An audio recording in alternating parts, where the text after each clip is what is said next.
로마서를 계속 좀 설계하려고 생각하면서 그래 왔는데, 그래서 이제 주님 오신 그 강림절을 출발해가지고 계속 이제 절기가 이어져서 지난 가을쯤에나 아마 로마서 2장 1절로 11절 말씀으로 설교를 하면서 하나님께서 심판하시는 것이 매우 매우 평등한 일이다.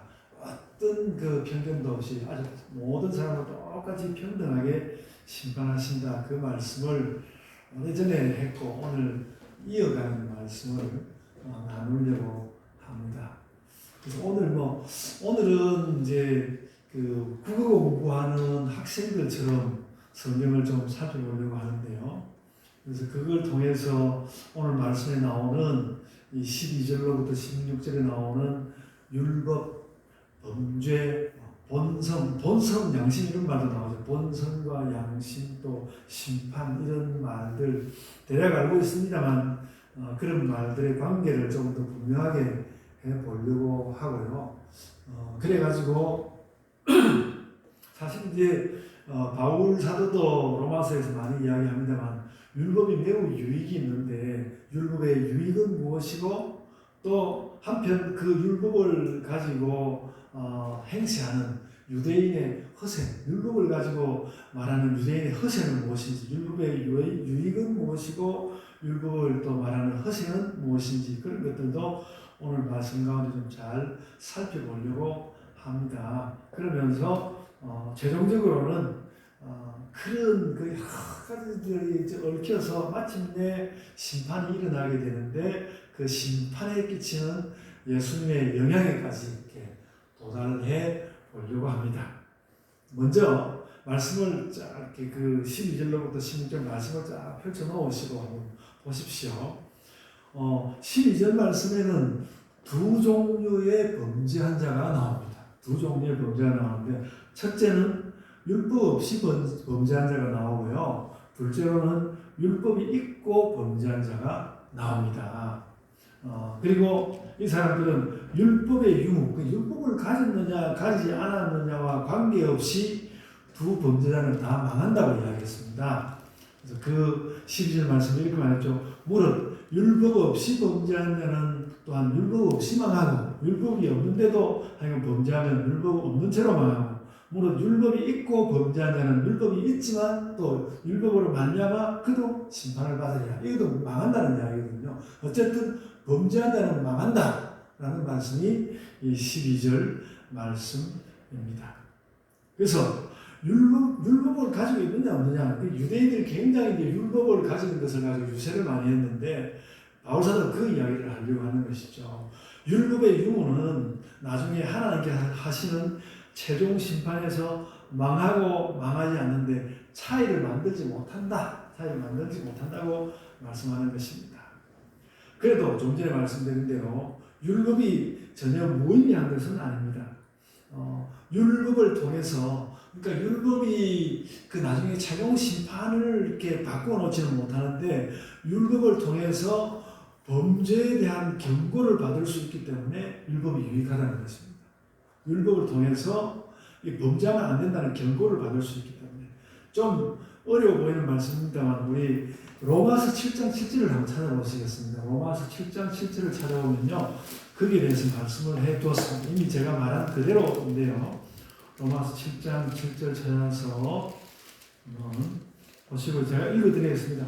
그는 즉 우리가 무슨 말을 하려 율법이 죄냐? 그럴 수 없느니라. 그러니까 율법이 나쁜 것이냐? 그럴 수 없느니라. 그러고 율법으로 말미암지 않고는 내가 죄를 알지 못하였으리니 그렇게 말했습니다. 율법이 있어서 죄를 알게 된다고 말하는 것이죠. 그래서 율법은 죄를 알려주는 유익이 있습니다. 굉장히 큰 것입니다. 그러니까 법이 있으니까 죄를 알려준다는 것이죠. 그래서 요약해서 이야기하면요, 율법은 죄를 알려주는 유익이 있긴 하지만 최후 심판을 뒤집지는 못한다. 그 말입니다. 그러니까 사실 그 율법에 대하여서 바울 사도가 로마서 전체를 통해서 끄덕끄덕 말하려고 하는 것이 이것이었습니다. 율법이 죄를 알려주는 유익은 있지만 최후 심판을 뒤집지는 못한다. 하는 것이죠. 최후 심판을 뒤집는 것은 딴 데 있다는 것이죠. 그 말씀을 하는 것입니다. 그러면 무엇이 심판의 차이를 만드는가? 기본적으로는 원래 심판은 도대체 어떻게 일어나는가? 무엇이 심판의 차이를 만드는가? 그것은 당연히 죄를 실제로 행했느냐 하지 않았느냐 거기에 달렸다는 것입니다. 당연한 이야기입니다. 그래서 죄를 행하면 유죄로 심판받고 죄를 행하지 않았으면 그 무죄라는 거예요. 그렇게 결정이 되는 것이다. 여기까지가 이제 12절 말씀이고요. 13절은 그 12절의 연속입니다. 12절에서는 이제 그 범죄, 율법과 범죄의 관계를 이야기했는데 13절에서는 율법이 전혀 주로 좋은 선행에 관한 이야기입니다. 그러니까 12절은 율법과 범죄의 관계고 13절은 율법과 선행의 관계다. 그렇게 이해하시면 되겠습니다. 그러면서 이제 이야기하기를 율법을 듣는 것이 선이냐? 아니다라고 해야죠. 율법을 이렇게 들을 수 있는 것이 선이냐? 그거 아니고 의인으로 불림을 받는 것도 율법의 의를 행하는 데 있다. 그러니까 율법을 들었기 때문에 의인이 되는 것이 아니라 율법의 의를 행하면 의인이 될 것이다. 그렇게 말하고 있는 것입니다. 행함이 중요하다는 것이죠. 13절을 다시 제가 한번 읽어드리면 하나님 앞에서는 율법을 듣는 자가 의인이 아니에요. 그러니까 뭐 이게 율법이 있다는 말하고 비슷하겠죠. 율법이 있어서 율법을 우리는 듣고 있어. 그것으로 의인이 되는 것이 아니고 오직 율법을 행하는 자라야 의롭다 하심을 얻으리니 그렇게 말하겠습니다. 그러니까 유죄로 심판을 받는 것도 너는 유죄야. 유죄로 심판을 받는 것도 죄를 행한 것 때문이고 또 의롭게 되는 것도 무죄한 것도 율법의 의를 행한 것에 있다는 것입니다. 그러니까 그 죄를 행했느냐 의를 행했느냐 어쨌든 행한 것이 문제라는 것이죠. 그래서 의를 행하면 의인이고 죄를 범하면 범죄자다. 이렇게 말씀하는 것입니다. 그래서 그렇게 됐는데 그런데 의와 죄를 행하여서 의와 죄가 이미 일어났다면 의인과 죄인을 결정하는 그 심판을 율법이 결코 뒤집지 못한다. 이미 행하여 버렸다면 그 율법 때문에 그걸 뒤집지는 못한다는 거예요. 그래서 선행과 악행이 심판의 결정적인 요인이다. 선행을 하느냐 악행을 하느냐 그게 달라요. 율법이 있느냐 없느냐 그게 아니고 선행을 하느냐 악행을 하느냐 거기에 모든 심판이 달렸다 이렇게 말씀하고 있습니다. 그리고 14절과 15절은 그 12절, 13절 두 절의 뜻을 따라서 내용을 좀 더 확장시켜야 합니다. 이방인 이야기를 좀 더 하게 되는데요. 우리가 이제 기본적으로 알아야 할 것은 이방인은 그 유대인들이 가졌던 율법이 없기 때문에 율법을 행하기가 쉽지 않다는 걸 알아야 해요. 그러니까 유대인들은 율법을 가지고 있지만 이방인들은 율법을 가지고 있지 않기 때문에 유대인들보다 그 율법을 행하기가 쉽지 않다. 기본적으로 알고요. 아는 가운데서 다시 아까 말씀드린 로마서 7장의 그 주요 부분만 제가 다시 말씀을 드리면 이런 것이죠. 율법으로 말미암지 않고는 내가 죄를 알지 못하였으니 이렇게 말했거든요. 그러니까 바울은 자기가 율법이 있기 때문에 죄를 알게 됐다는 거거든요. 그러니까 이방인들은 율법을 가지고 있지 않으니까 죄를 잘 알지 못할 것이다 라고 우리는 짐작할 수 있습니다.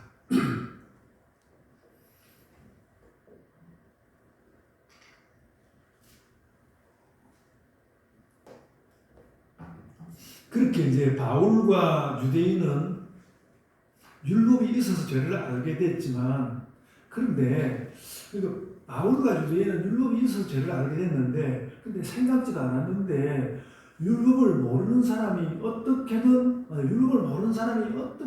율법의 의를 행했다면 그는 의인이라는 것이죠. 율법을 모르더라도 어쨌든 율법에 나온 의를 행했다. 그리고 의를 행했기 때문에 그는 의인이다. 그게 14절 말씀입니다. 근데 율법이 없으면 율법의 선행을 알지를 못해서 선행을 행하지 못해야 되는데 어떻게 율법이 없고도 율법의 선행을 행하는 것이지? 이런 질문이 이제 일어날 것이고 바울 사도도 그걸 묻는 거예요. 율법이 없으면 율법을 알지 못하고 그러면 율법의 선행을 하지 못할 텐데 그거 어떻게 되는 것이지? 이렇게 물어놓고요. 바울이 설명을 하는 거죠. 쉬운 일은 아니지만 원칙적으로는 그런 일이 일어날 수 있다는 것이죠. 원칙적으로 일어날 수 있다. 그렇게 율법이 없이도 율법을 행하는 것은 그 사람의 본성 때문이라는 것이죠. 그 본성 가운데 율법을 행하려고 하는 것이 있다는 거예요. 율법을 몰라도 그 어떤 사람의 본성 가운데는 율법, 그 법의 뜻을 행하려고 하는 것이 있다는 것이죠. 본성이 있다. 그래서 14절에 다시 14절 말씀을 보시면요. 율법 없는 이방인이 본성으로 율법의 일을 행할 때에는 이 사람은 율법이 없어도 자기가 자기에게 율법이 되었다. 그러니까 율법 이렇게 받은 제도로서 율법을 얻는데 자기 자신이 율법이 되었다는 거예요. 자기 본성 때문에 되었다.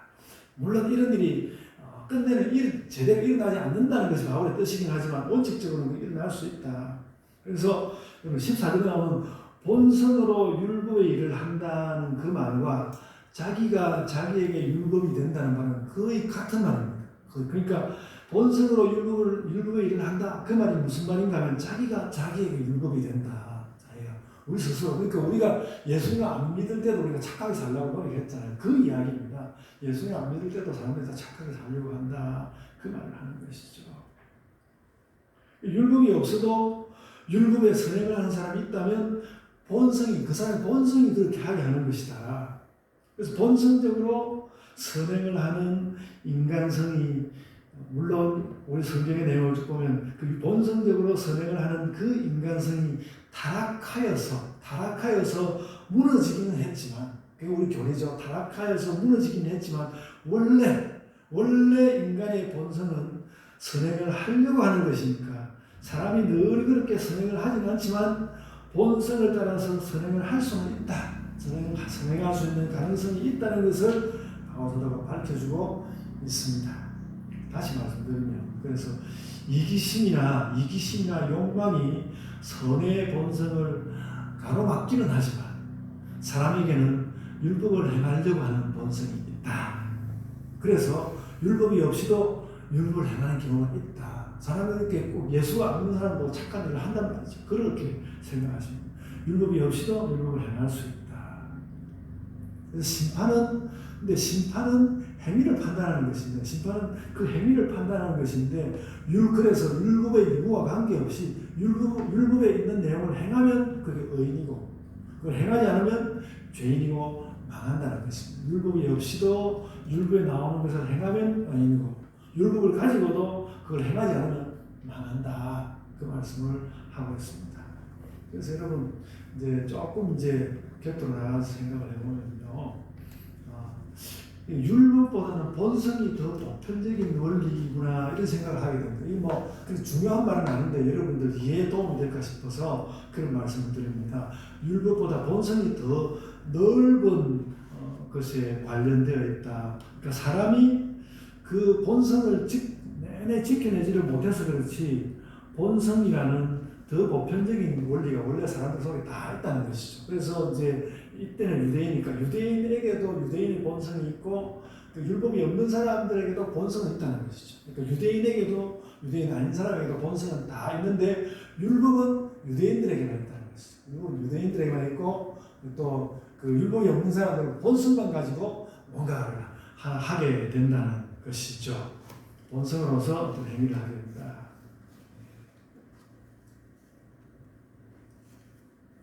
그래서 율법을 가진 사람도 율법을 갖지 않은 사람도 율법의 뜻대로 의를 행하는 본성이 기본적으로 있다.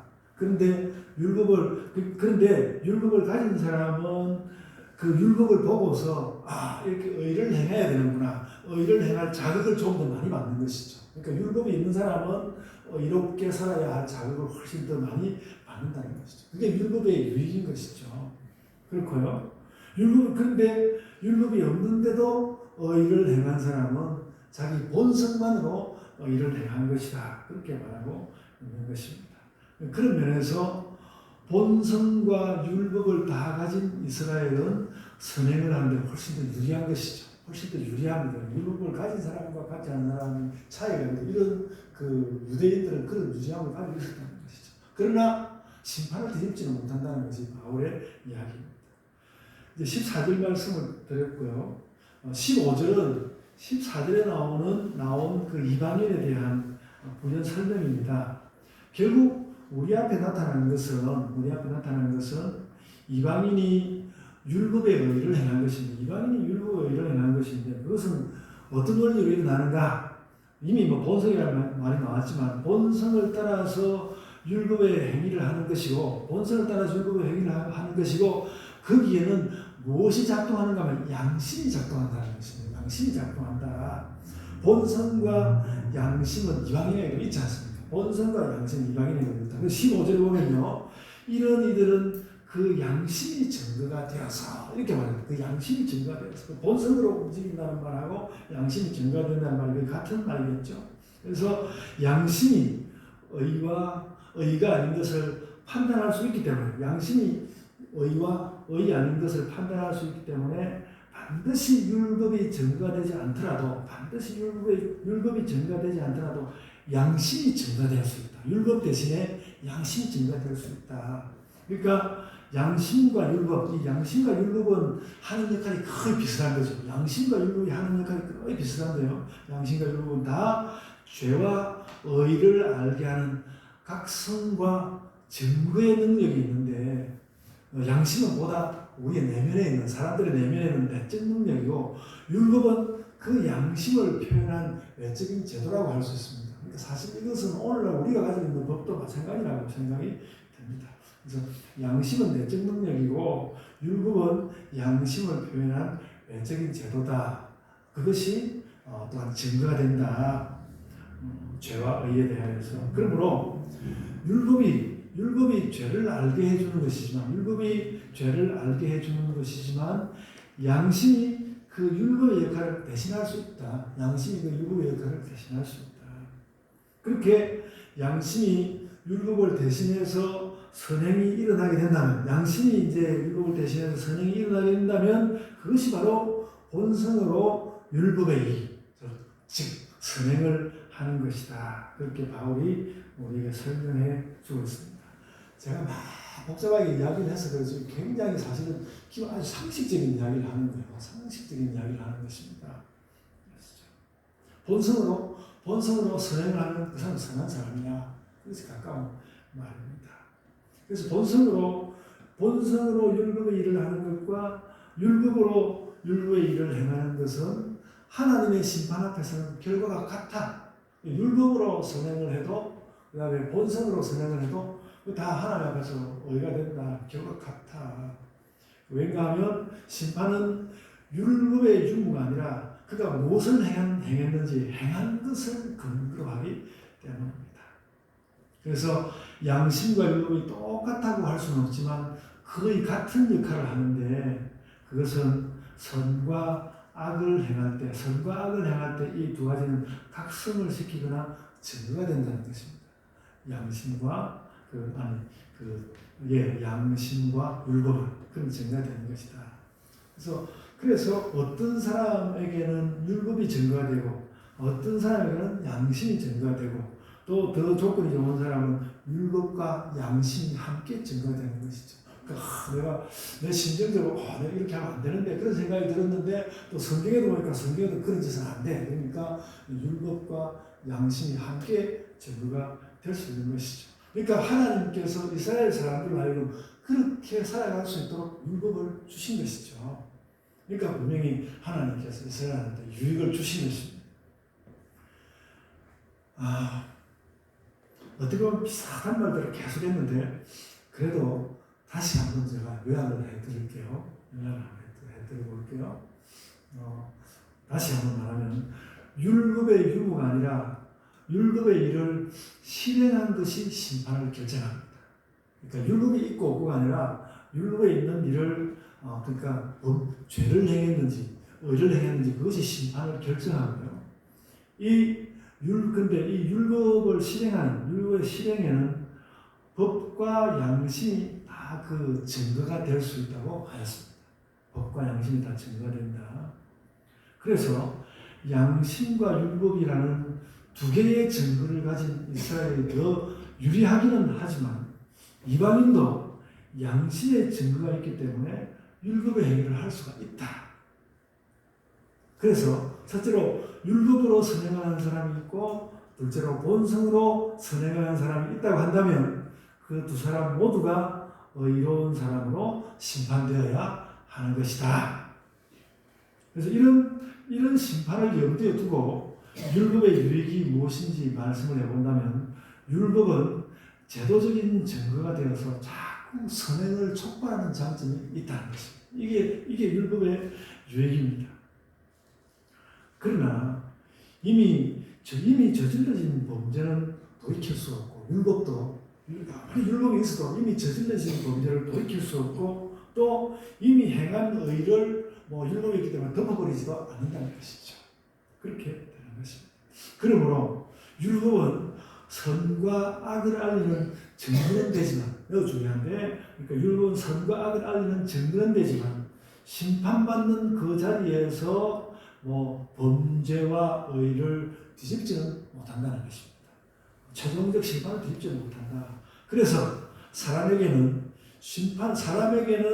하나님의 심판을 뒤집을 수 있는 그 어떤 방법도 없다. 그러니까 아주 거기에 가장 가까운 것을 하나님께 주신 것이 뭔가 하면 율법인데 율법도 그걸 뒤집지 못하니까 사람에게는 하나님의 심판을 뒤집을 수 있는 그 어떤 방법도 없다 하는 것을 사도가 지금 함께 이야기를 하고 있습니다.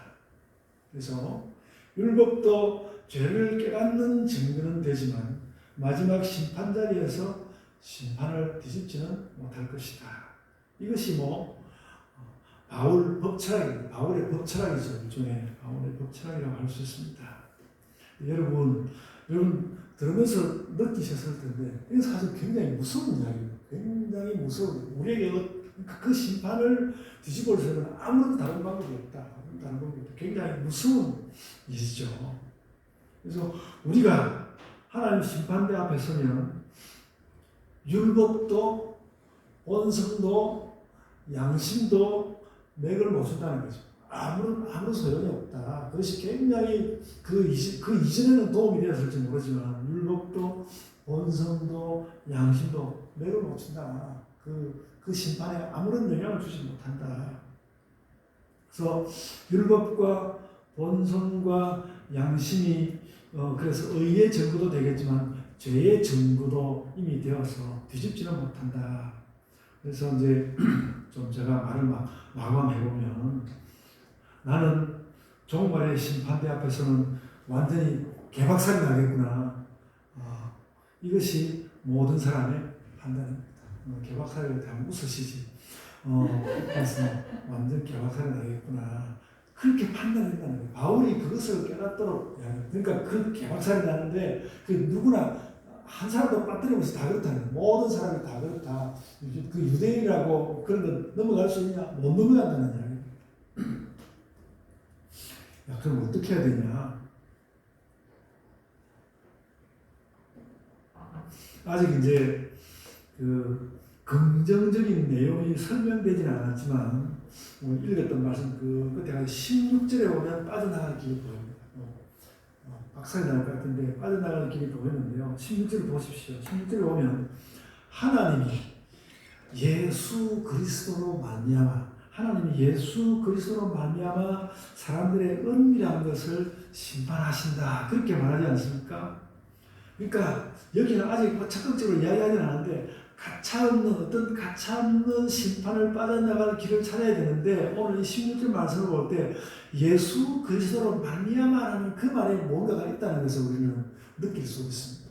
예수 그리스도로 말미암아 뭔가 예수 그리스도를 통과하니까 예수 그리스도를 통과할 그때에 뭔가 예수께서 뭔가를 해주시면 이렇게 심판을 좀 넘어갈 수 있겠다 그런 생각을 하게 된다는 거죠. 우리가 알고 있는 구원은 그 이야기입니다.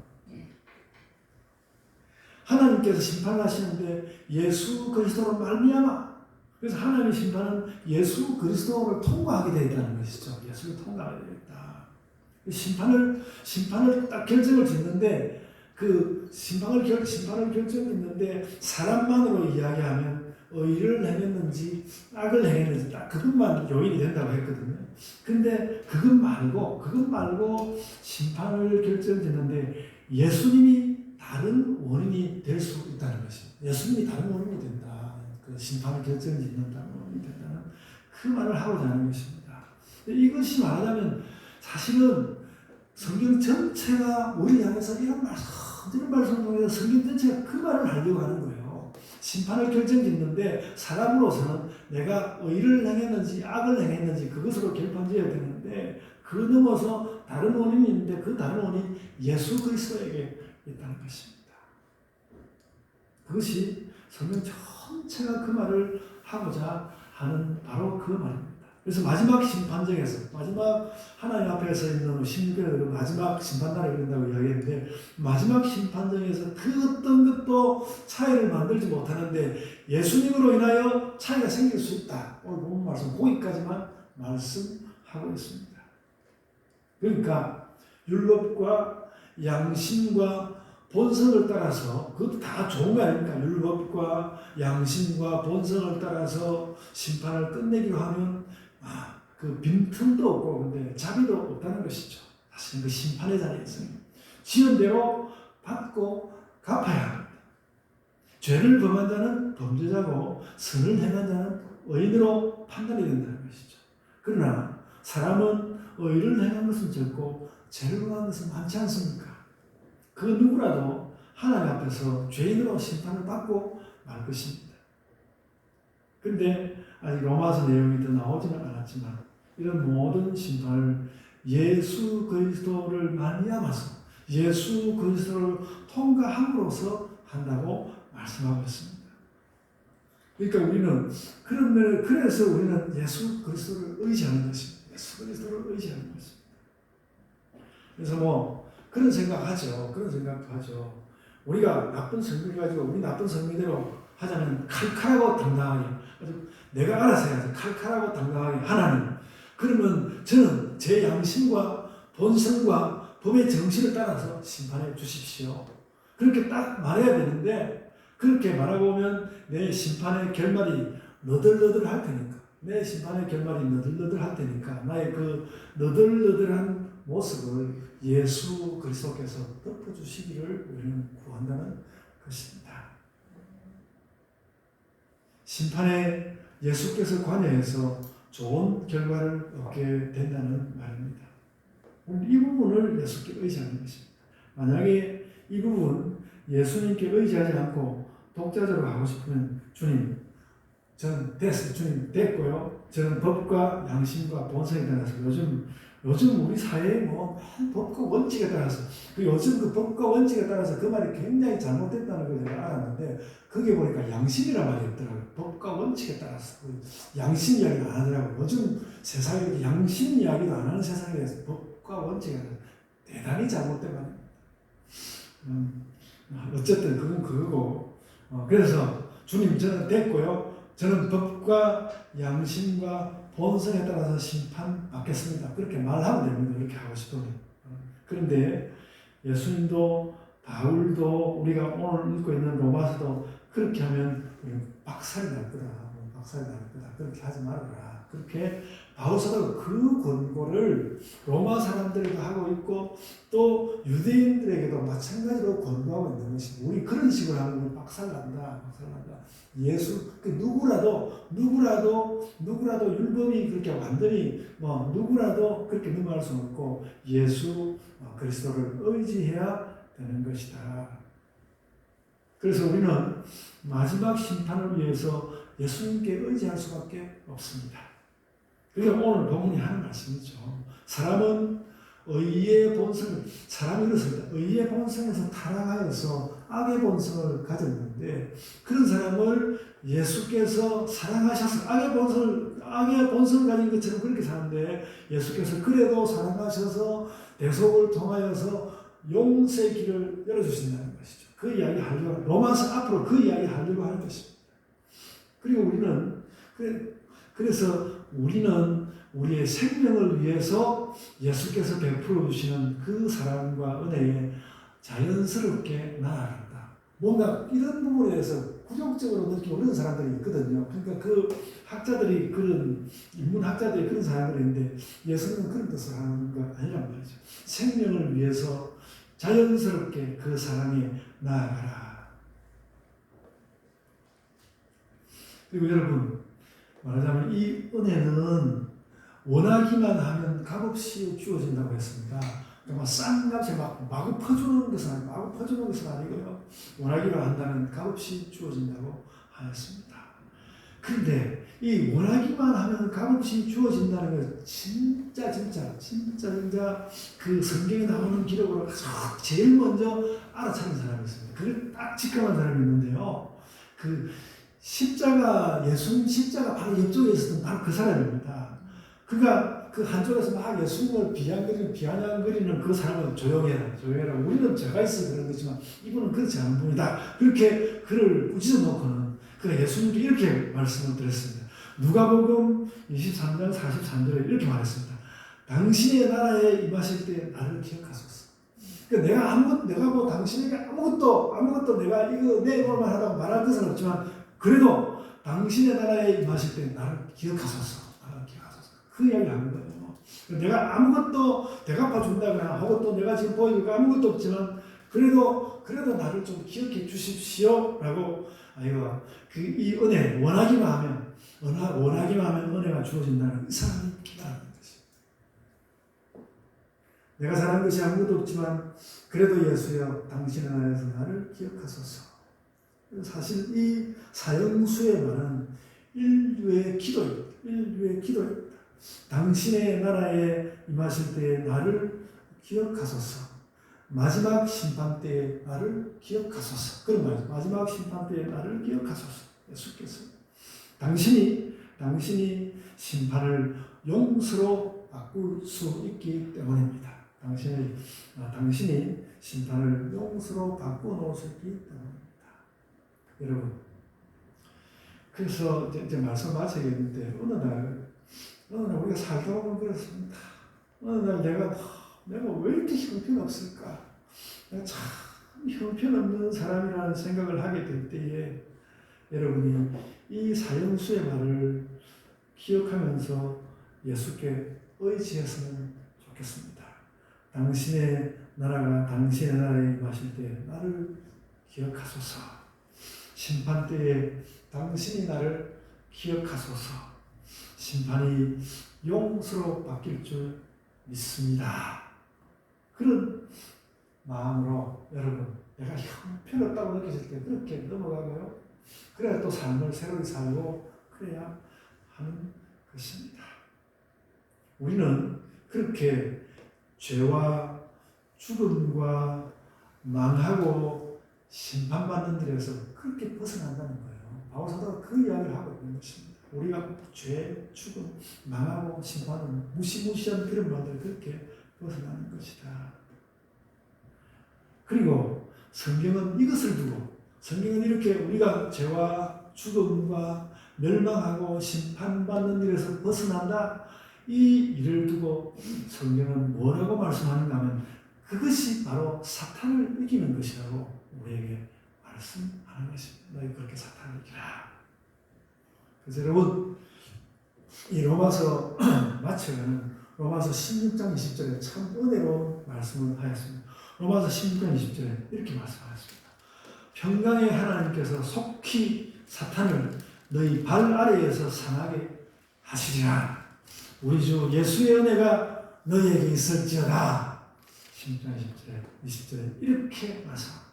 이것이 사실 로마서 말씀 전체가 진행하여 가는 방향입니다. 너는 이렇게 사탄을 이기고 예수 그리스도의 은혜를 입고 구원받으라. 그 말씀을 하는 것입니다. 여러분, 우리가 이번 주간도 부활절 주간을 이렇게 살아가게 될 텐데 이번 주간도 여러분 삶에 예수님 그 부활의 은혜가 사탄을 이기는 힘이 그 능력이 가득하시기를 바랍니다. 아멘. 자, 기도하겠습니다.